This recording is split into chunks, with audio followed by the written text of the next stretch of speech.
Tekanan di MotoGP tidak selalu terlihat dari jarak antar motor.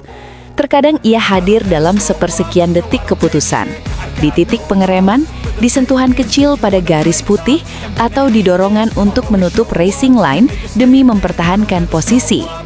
Itulah yang dialami Marco Bezzecchi pada sprint race MotoGP Thailand 2026 di Chang International Circuit ketika duel sengit melawan Marc Marquez berujung crash saat ia sedang memimpin balapan. Balapan sprint seri pembuka musim ini kembali menegaskan satu hal. Bahkan dalam kondisi belum sepenuhnya fit, Marquez tetap menjadi faktor psikologis terbesar di lintasan. Dan Bezzecchi, yang sepanjang akhir pekan tampil dominan, merasakan langsung besarnya tekanan tersebut. Bezzecchi datang ke Thailand dengan paket yang sangat kompetitif. Sejak sesi latihan bebas, ia konsisten berada di posisi teratas catatan waktu. Ritmenya stabil, kecepatan satu lap impresif, dan simulasi sprint menunjukkan potensi kemenangan yang nyata. Ia bahkan tetap mengamankan pole position pertamanya musim ini, meski sempat mengalami insiden di akhir sesi kualifikasi. Itu menjadi sinyal kuat bahwa ia dan tim menemukan keseimbangan setup yang tepat untuk karakter Buriram. Sirkuit yang menuntut stabilitas pengereman keras dan akselerasi agresif di trek lurus panjang. Dalam sprint 13 lap yang sangat intens, start Bezzecchi terbilang solid. Namun sejak lap 1, tekanan sudah terasa. Marc Marquez langsung berada dalam jarak serang, memaksanya bertarung lebih cepat dari rencana ideal manajemen ban. Pada lap 2, di tikungan 3, Bezzecchi menunjukkan respons agresif. Ia berhasil merebut kembali posisi terdepan dari Marc Marquez dalam manuver yang bersih namun tegas. Duel keduanya memperlihatkan perbedaan gaya. Marquez dengan pendekatan menyerang konstan, Bezzecchi dengan presisi dan exit speed yang kuat. Namun keunggulan itu tidak bertahan lama. Memasuki tikungan 8, sebuah tikungan teknis dengan sudut sedang dan transisi cepat, Bezzecchi melakukan kesalahan kecil yang berujung fatal. Ia mengakui secara terbuka bahwa insiden tersebut murni kesalahannya. "Ya, saya minta maaf atas kesalahan ini. Saya merasa baik-baik saja," ujarnya usai balapan. Ia menjelaskan bahwa kondisi lintasan saat sprint sedikit lebih buruk dibandingkan sesi sebelumnya sepanjang akhir pekan. Temperatur dan grip berubah, meski menurutnya hal itu bukan faktor utama. "Bagaimanapun ini tidak membuat perbedaan apapun. Saya membuat kesalahan kecil.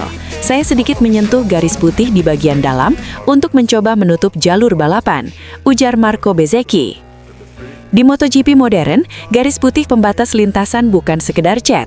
Pada temperatur tinggi, permukaan tersebut bisa menjadi jauh lebih licin dibanding aspal utama. Saat ban depan menyentuh area itu dalam kondisi lean angle, resiko kehilangan grip meningkat drastis. "Saya sedikit kehilangan kendali di bagian depan. Saya mencoba menyelamatkannya. Saya tetap di sana, tetapi begitu saya menyentuh bagian itu, saya kehilangan kendali sepenuhnya. Motor pun terjatuh. Tidak ada kesempatan kembali ke balapan. Sprint berakhir sebelum waktunya.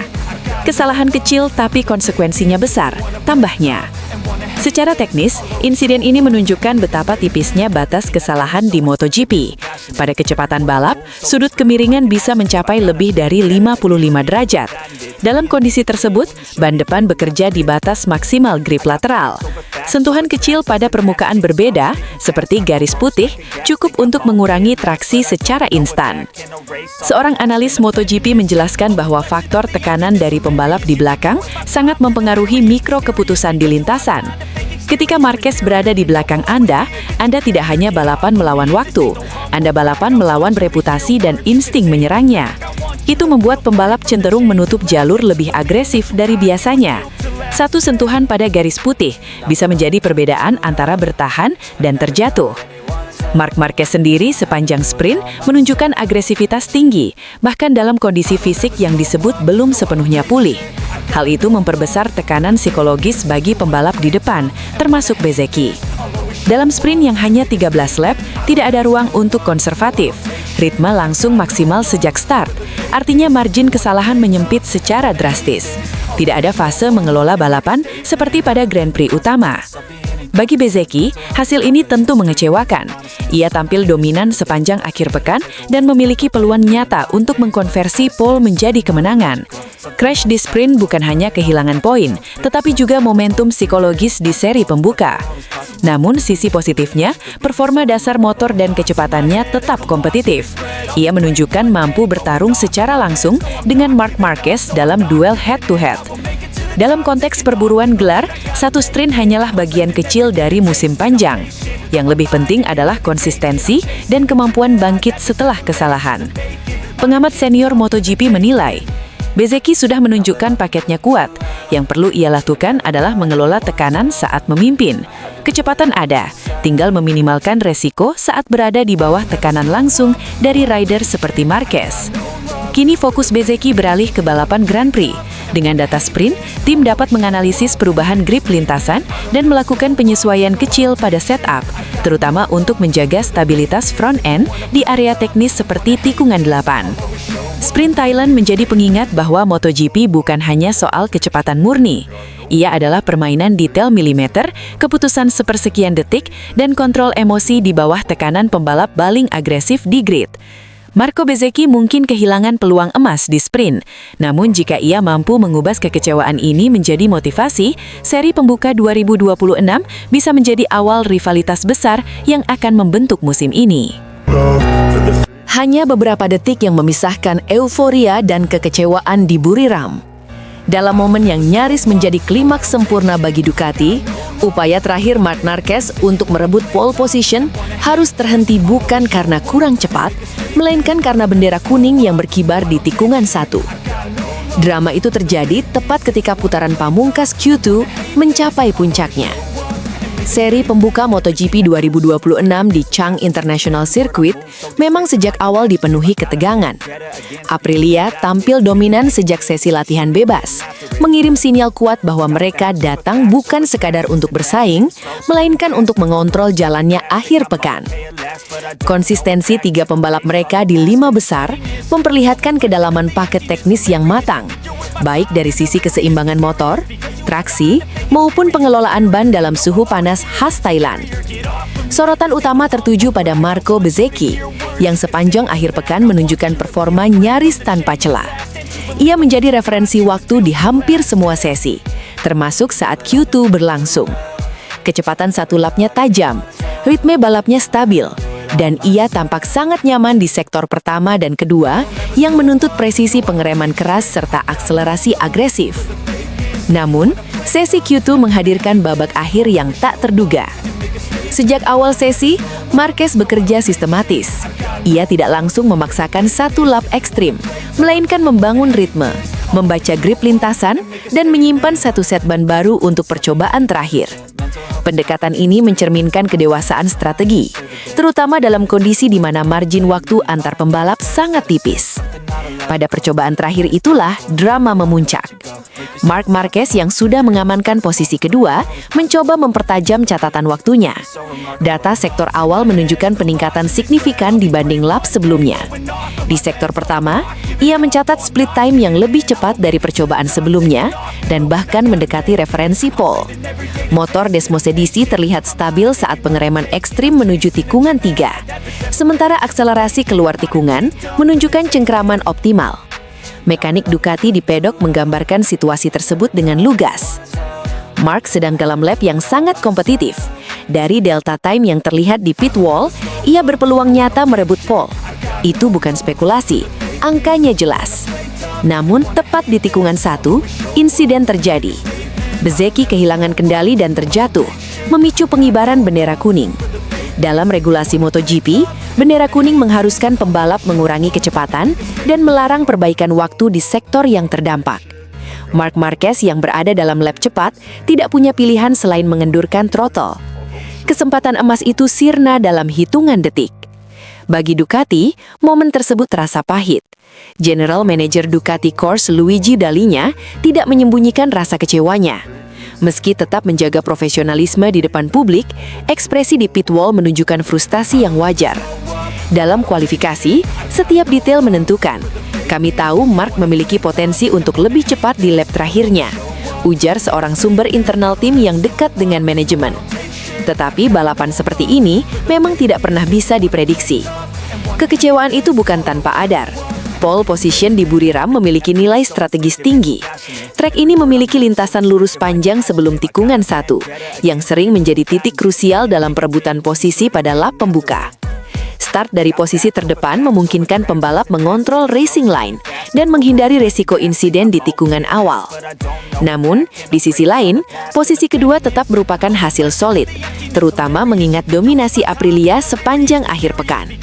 Dari perspektif teknis, Ducati menunjukkan bahwa mereka mampu menandingi kecepatan satu lap Aprilia, meski secara kolektif rival mereka tampak lebih konsisten. Seorang pengamat MotoGP menjelaskan konteksnya secara lebih luas. Aprilia saat ini unggul dalam stabilitas mid-corner dan transisi arah cepat. Tetapi Ducati dengan Marc Marquez masih memiliki kekuatan di fase pengereman agresif dan duel jarak dekat. Dalam sprint race, itu bisa menjadi pembeda. Insiden crash Bezzecchi juga menambah lapisan kompleksitas. Di satu sisi, ia tetap mengamankan pole position. Di sisi lain, insiden tersebut mengingatkan bahwa batas performa yang ditekan terlalu jauh selalu bawa resiko. Bagi Marc Marquez, momen ini memperlihatkan dua hal sekaligus: kecepatan murni yang kompetitif dan ketenangan dalam menerima situasi di luar kendali. Alih-alih menunjukkan frustasi berlebihan, ia kembali ke pit dengan sikap terkendali, berdiskusi dengan teknisi, dan fokus pada persiapan sprint race. Dalingnya pun menyadari bahwa kualifikasi hanyalah satu bagian dari keseluruhan akhir pekan.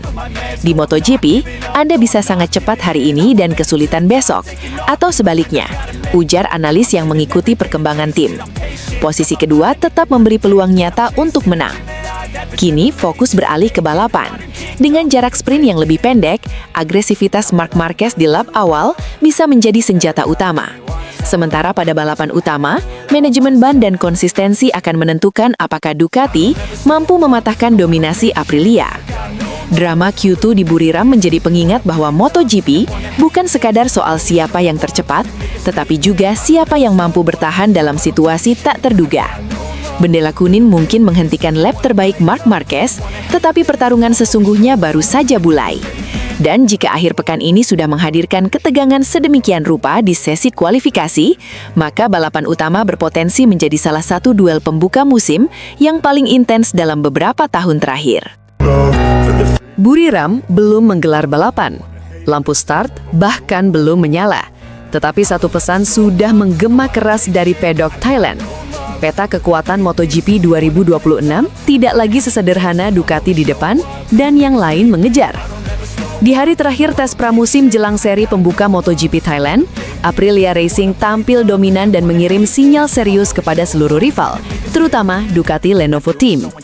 Pabrikan asal Noale itu menutup sesi dengan posisi 1-2 melalui Marco Bezzecchi dan rookie sensasional Ayao Ogura. Di pit wall, sosok yang paling terlihat puas tentu saja adalah CEO mereka, Massimo Rivola.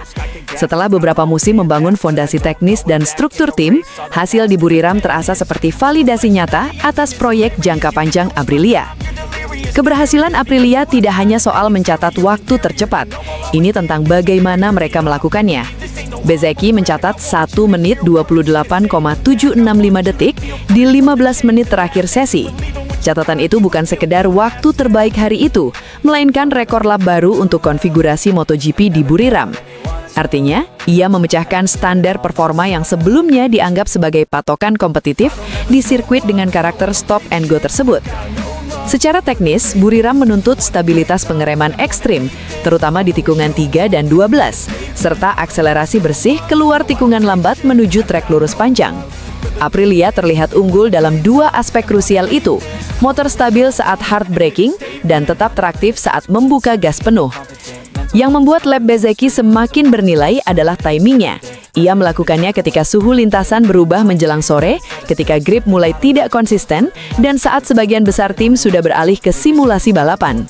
Itu menunjukkan bahwa Aprilia tidak hanya mengincar ritme panjang, tetapi juga memiliki kecepatan murni satu lap. Namun, dominasi Aprilia tidak berhenti pada satu pembalap. Ayao Ogura melompat ke posisi kedua di penghujung sesi, hanya terpaut 0,097 detik dari Bezzecchi. Bagi pembalap yang baru naik ke kelas utama, selisih sekecil itu terhadap rekor lap bukan sekedar kejutan, itu pernyataan. Biasanya rookie memerlukan waktu untuk memahami kompleksitas MotoGP, manajemen ban Michelin yang sensitif, sistem elektronik yang rumit, perangkat ride height, hingga adaptasi terhadap power delivery yang jauh lebih agresif dibanding kelas sebelumnya. Namun Ogura menunjukkan pendekatan yang tenang dan metodis. Ia tidak memaksakan diri sejak awal sesi. Ia membangun ritme, memahami limit motor, lalu menyerang di waktu yang tepat. Pendekatan seperti ini menunjukkan kematangan taktik, bukan hanya keberanian. Dengan Bezzecchi dan Ogura di posisi 1-2, serta satu motor Aprilia lain di 8 besar, ini mengindikasikan bahwa performa mereka bukan anomali satu pembalap. Paket RSGP 2026 bekerja secara menyeluruh. Di sisi lain pedok, cerita berbeda berkembang. Marc Marquez sebenarnya memimpin hampir sepanjang hari. Ia mencetak 1 menit 28,836 detik pada jam pertama sesi. Lap yang tak tersentuh selama berjam-jam ketika mayoritas tim fokus pada simulasi balapan dan evaluasi setup jangka panjang. Itu menunjukkan bahwa Ducati tetap memiliki kecepatan mentah yang sangat kompetitif. Marc Marquez terlihat nyaman dalam perubahan arah cepat dan agresif di fase pengereman awal. Namun balapan tidak dimenangkan dalam satu lap saja. Menjelang akhir sesi, saat menjalani long run, Marc Marquez terjatuh di tikungan 3. Ia menghentikan simulasi setelah 7 lap. Sang juara dunia bertahan mengakui bahwa insiden tersebut murni akibat kehilangan fokus sesaat. Dalam konteks profesional, pengakuan seperti itu menunjukkan transparansi sekaligus kesadaran bahwa detail kecil harus dibenahi sebelum balapan sesungguhnya. Namun fakta bahwa ia mengalami 3 kali kecelakaan sepanjang rangkaian tes tetap menjadi catatan penting. Tidak lama setelah insiden tersebut, Alex Marquez juga terjatuh di tikungan 9, memicu bendera merah sementara. Situasi itu memperlihatkan bahwa limit performa sedang benar-benar ditekan oleh para pembalap Ducati. Pertanyaannya kini, apakah itu bagian dari eksplorasi batas maksimal, ataukah ada area teknis yang masih belum sepenuhnya stabil?